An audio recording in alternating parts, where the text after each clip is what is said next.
This story is a favorite among my family and friends. It centers around Kelly, who was dating my brother at the time.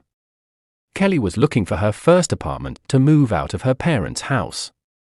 Since she and my brother had only been dating for a few months, they decided not to move in together. Instead, Kelly began searching online for a roommate and came across an ad on Craigslist. The listing, titled something like "Roommate Wanted, Females Only," seemed promising. It was for a room in a house, priced at just $150 per month, unbelievably cheap compared to other listings in the area.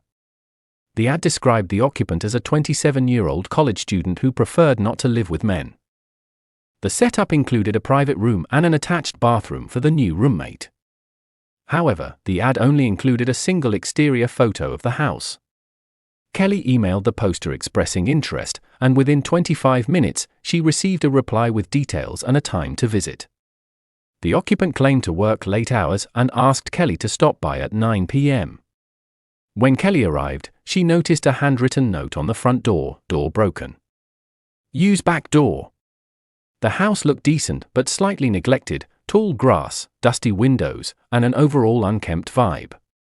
Still, nothing raised major red flags. She knocked on the back door, and to her surprise, an older man answered. Initially, Kelly thought she had the wrong house, but the man explained he was the landlord. The supposed occupant had asked him to show Kelly around since she was working late.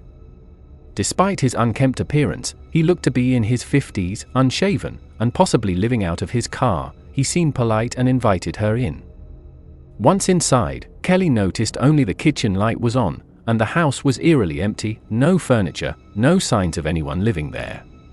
The landlord answered her questions but was impatient, keeping the lights off in most rooms and rushing her through the house. One room was locked, and he refused to open it, claiming it belonged to the occupant and he didn't want to invade her privacy. As they moved toward the living room, Kelly saw the front door was barricaded with a plank of wood nailed across it. Alarm bells started ringing in her head. When she politely tried to end the tour, the man insisted on showing her the basement. He claimed it had recently been remodeled and would make a great rec room. At this point, they were standing in a narrow hallway near the back kitchen, with the basement door right next to them.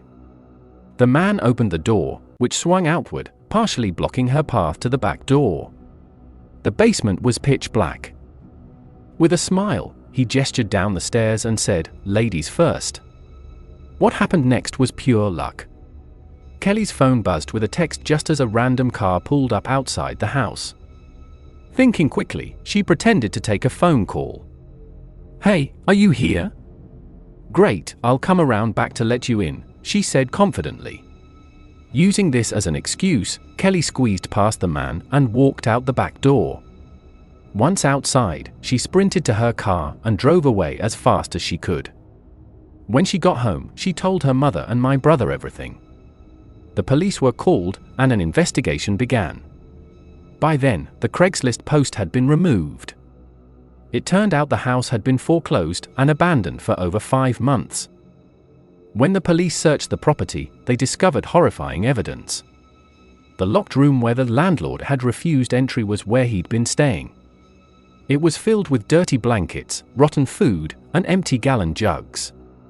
Even more disturbing, the walls were plastered with torn-up pages from adult magazines. The basement was even worse. A thin fishing line was tied across the stairs at shin height, clearly a trap. The basement itself was nearly empty, except for another pile of blankets, a broomstick wrapped in leather belts, and a small box containing rolls of tape. Kelly's quick thinking and stroke of luck likely saved her life that night.